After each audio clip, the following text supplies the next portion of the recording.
संयुक्त राज्य अमेरिका में अपने पहले आगमन पर श्रील प्रभुपाद द्वारा गॉडहेड प्रभुपाद कविता पर वापस बैक टू गॉडहेड वॉल्यूम 34, 1970 आध्यात्मिक गुरु और international society for Krishna consciousness के संस्थापक, उनकी दिव्य कृपा एसी भक्तिवेदांत स्वामी प्रभुपाद अब अमेरिका और दुनिया भर में हजारों पुरुषों और महिलाओं को भक्ति योग के विज्ञान में संलग्न कर रहे हैं। ईश्वर की पालौकिक प्रेमपूर्ण सेवा।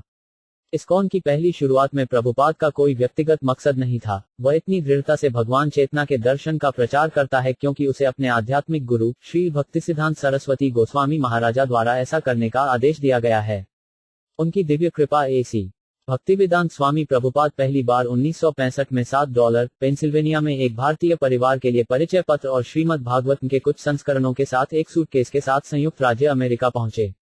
संयुक्त राज्य अमेरिका में आगमन के दिन बंगाली में लिखी गई निम्नलिखित कविता में श्री प्रभुपाद सर्वोच्च भगवान कृष्ण को संबोधित करते हैं। उनसे अपने सेवक को अमेरिका भेजने का उनका उद्देश्य पूछते हैं। बंगाली से अनुवाद स्वयं श्री प्रभुपाद ने किया था। एक मेरे प्यारे भगवान कृष्ण, आप इस बेकार आत्मा पर बहुत दयालु हैं, लेकिन मुझे नहीं पता कि आप मुझे यहाँ क्यों लाए हैं। अब आप मेरे साथ जो चाहें कर सकते हैं। 2 लेकिन मैं अनुमान लगा सकता हूँ कि आपका यहाँ कुछ व्यवसाय है, अन्यथा आप मुझे इस आसुरी स्थान पर क्यों बुलाएं। 3 यहाँ की अधिकांश जनसंख्या प्रकृति के अज्ञान और रजोगुण से आच्छादित है और मुझे नहीं पता कि वे वासुदेव के दिव्य संदेश को कैसे समझ पाएंगे।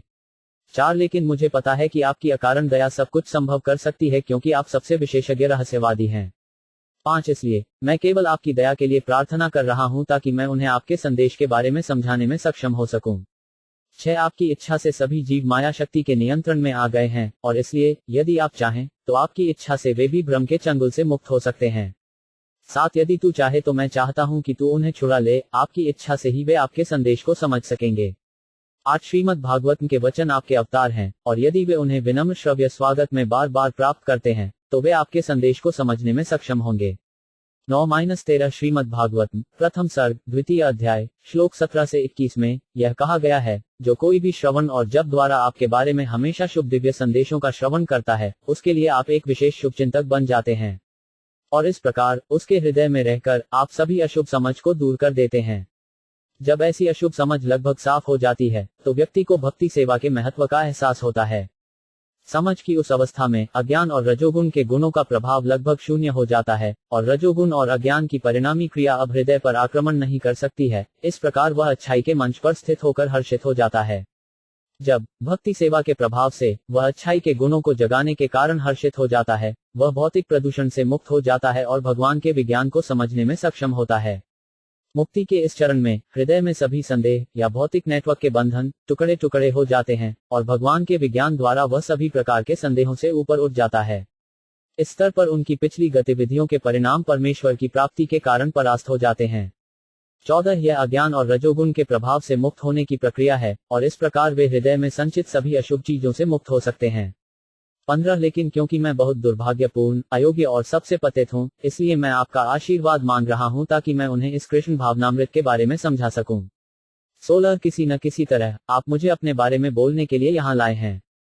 अब यह आप पर निर्भर है कि आप मुझे अपनी पसंद के अनुसार सफल या असफल बनाएं।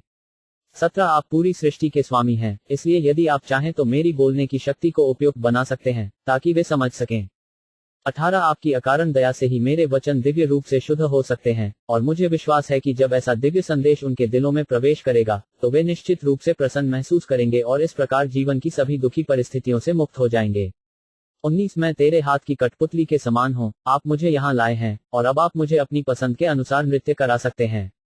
20 मुझ में न भक्ति है न मुझे कोई ज्ञान है, फिर भी मुझे भक्तिवेदांत कहा गया है। अब यदि आप चाहें तो आप भक्तिवेदांत के वास्तविक उद्देश्य को पूरा कर सकते हैं। जलदूता, कॉमनवेल्थ पियर, बोस्टन, मैसाचुसेट्स, यूएसए, जहाज पर सबसे दुर्भाग्यपूर्ण तुच्छ भिखारी, भक्तिवेदांत स्वामी। दिनांक 18 सितंबर 1965।